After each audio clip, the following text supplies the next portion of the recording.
नमस्कार. दिवाळी स्पेशल सिरीजमध्ये मी सगळ्यांचं खूप खूप खूप मनापासून स्वागत करते. आजचा आपला दिवाळी फराळाचा चौथा प्रकार मस्त खुसखुशीत आणि कुरकुरीत आहे. अगदी संपेपर्यंत किंवा महिना दीड महिना मस्त कुरकुरीत राहणारा कमी तेलकट आज आपण मसाला लसूणी शेव बघणार आहोत. खूप कमी तेलकट मस्त खुसखुशीत अर्धा किलोच्या अचूक प्रमाणात आज आपण लसूणी शेव बघणार आहोत.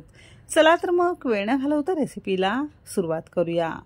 सगळ्यात पहिल्यांदा इथे आपण एका मोठ्या भांड्यामध्ये किंवा परातीमध्ये एखादी पिठाची चाळण घ्यायची आहे आणि घेतलेली सगळी जिन्नस एखाद्या कपाने किंवा वाटीच्या प्रमाणाने मोजून घ्यायचं आहे.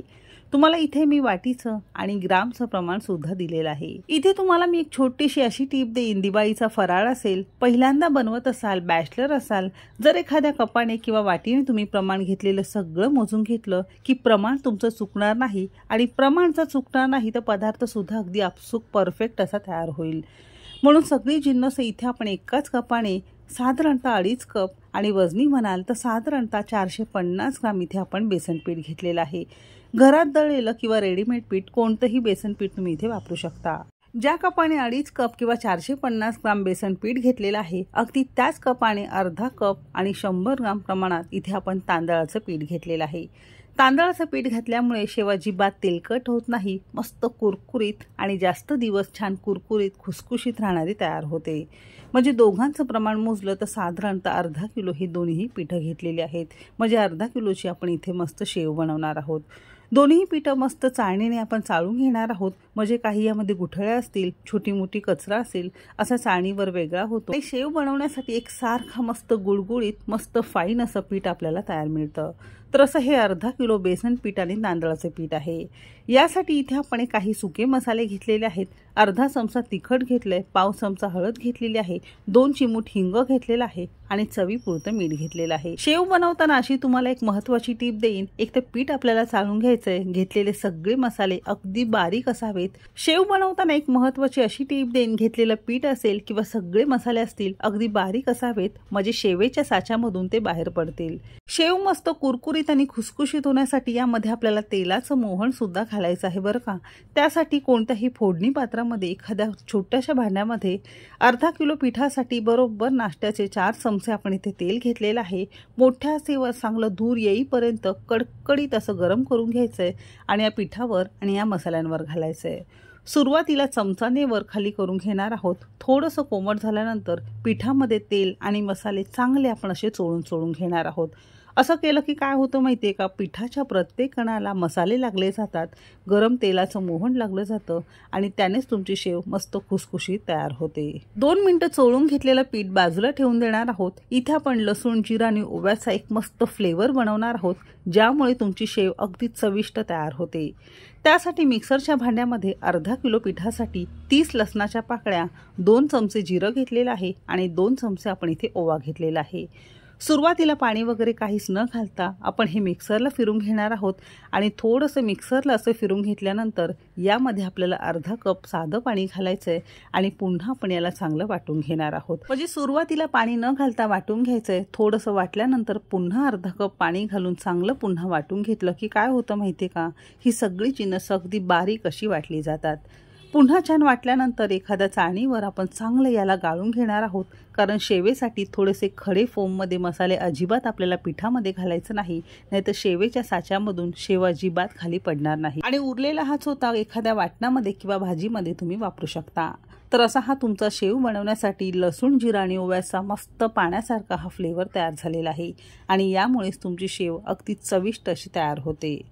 या पिठामध्ये थोडं थोडं पाणी घालायचंय आणि आपल्याला भज्यांप्रमाणे हे पीठ भिजवून घ्यायचंय. तर सुरुवातीला थोडं थोडं हे फ्लेवरचं पाणी आपण घातलेलं आहे. संपूर्ण अर्धा कप पाणी इथे आपण वापरलेलं आहे. जर गरजच वाटली तर आणखीन थोडंसं साधं पाणी आपण यामध्ये वापरणार आहोत. तर तुम्ही इथे बघू शकता पिठाचा गोळा अर्धा कप पाण्यामध्ये थोडासा इथे घट्ट वाटतंय, म्हणून पुन्हा पण सारख्याच कपने अर्धा कप साधं पाणी घेतलंय.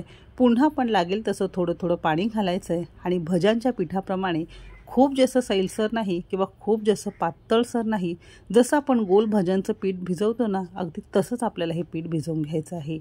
तर इतकं पीठ भिजवण्यासाठी सुरुवातीचा अर्धा कप फ्लेवरचं पाणी आणि पुन्हा अर्धा कप म्हणजे 1 कप बरोबर आपण इथे पाणी वापरलेलं आहे। पळीने पीठ सोडल्यानंतर तुम्ही इथे बघू शकता अगदी अलगत अलगत हळूहळू असं खाली पडतंय, म्हणजे तुमचं हे भज्यांप्रमाणे शेवेसाठी पीठ अगदी परफेक्ट असं भिजवून तयार झालेलं आहे।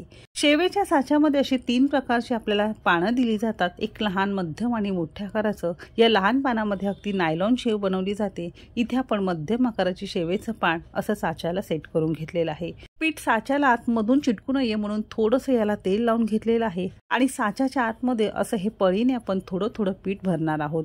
थोडंसं लिक्विड फॉर्ममध्ये असल्यामुळे अजिबात तुम्हाला हे हाताने भरायचं नाही, असं पळीने तुम्हाला भरायचं आहे, म्हणजे तुम्हाला थोडंसं इरिटेट सुद्धा होणार नाही। थोडंसं भरल्यानंतर थोडं टॅप करून घ्यायचं, म्हणजे पीठ खाली जाऊन बसेल आणि तुम्हाला अगदी वरपर्यंत चांगलं पीठ भरून घेता येईल। तर अगदी परफेक्ट असा शेव बनवण्यासाठी साचा तुमचा तयार झालेला आहे। आता शेव तळण्यासाठी एका कढईमध्ये चांगलं कडकडीत धूर येईपर्यंत आपल्याला तेल गरम करून घ्यायचं आहे। शेव बनवण्यासाठी शक्यतो अशी ही पसरट किंवा थोडीशी लहानच कढई घ्या, म्हणजे कमी तेलामध्ये आणि पसरट कढईमध्ये मस्त मोठी आणि छान कुरकुरी शेव तुम्हाला तळता येईल। दुसरी गोष्ट म्हणजे तेलामध्ये साच्याने अशी ही शेव सोडताना अगदी वर करायचं नाही, असं खाली करून, म्हणजे साधारणतः 1-1.5 इंचपर्यंत आपल्याला याचं अंतर असावं तेलाचं आणि साच्याचं। त्याने काय होतं माहिती का, शेव मस्त गोल गरगरीत एक सारखी छान पडली जाते, ती अजिबात वाकडी तिकडी होत नाही। तर चांगल्या हाय फ्लेमवर कडकडीत तेल गरम करून घेतलेलं आहे आणि ही शेव घालताना अशी ही कडेपासून गोल गोल गोल गोल गोल गोल फिरवत अशी ही मध्यभागी आणायची आहे आणि मोठ्या आचेवरच असंच सोडून द्यायचं आहे। अजिबात याला हात लावायचा नाही। साधारणतः 2 ते 2.5 मिनिटात अशी ही तुमची तेल वर तरंगायला लागते आणि वरूनच तुम्ही बघू शकता ही किती कुरकुरीत झालेली आहे। लक्षात ठेवा, शेव घातल्यानंतर याला अजिबात हात लावायचा नाही, यामध्ये झारीत किंवा पळी आपल्याला घालायची नाही। मोठ्या आचेवर 2 ते 3 मिनिटं आपण ही अशी सोडून दिलेली आहे। 3 मिनिटांनंतर थोडीशी तेलावर तरंगायला लागते। झारीने असं दाबून बघितलं की मस्त कुरकुरीत लागते। बाजू उलथून घ्यायची आहे। शेव अगदी खुसखुशीत, कुरकुरीत आणि खूप नाजूक असल्यामुळे अगदी अलगत अलगत नाजूक हाताने आपल्याला ही हाताळून घ्यायची आहे। दुसऱ्या बाजूने सुद्धा मोठ्या आचेवर 2 मिनिटं म्हणजे साधारणतः 3 ते 4 मिनिटं मोठ्या आचेवरच आपल्याला ही शेव मस्त कुरकुरीत तळून घ्यायची आहे दोन्ही बाजूने। बरेच जण घरामध्ये शेव बनवण्याचा प्रयत्न करत असतील, पण छोट्या मोठ्या आपण काही चुका करतो, त्यामुळे शेव आपली नरम होते, जास्त तेलकट होते किंवा तेलामध्ये घातल्यानंतर ती सुटते। मग या सगळ्या दिलेल्या टिप्स वापरून तुम्ही अशी ही लसूणी शेव नक्की करून पहा।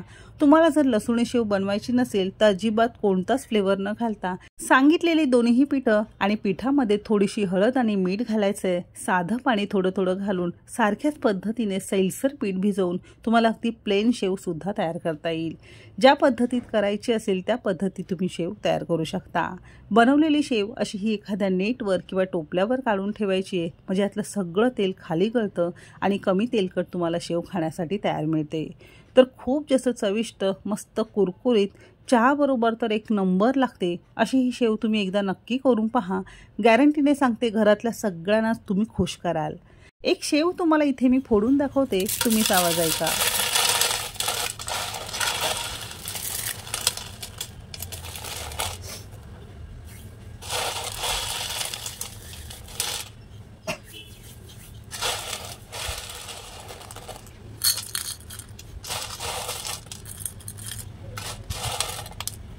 शेव अतिशय कुरकुरीत, खुसखुशीत झालेली आहे। अजिबात तुम्हाला ही तेलकट दिसत नसेल तर घेतलेल्या अर्धा किलो पिठाच्या जिन्नसात साधारणतः 700 ते 750 ग्राम शेव तुमची तयार होते। तर ही रेसिपी तुम्हाला कशी वाटली कमेंट करायला अजिबात विसरू नका। रेसिपी कोणत्या शहरातून बघताय ते सुद्धा नक्की सांगा। चला तर मग भेटू एक मस्त आणि जबरदस्त रेसिपी सोबत। तोपर्यंत मस्त खा आणि स्वस्त रहा।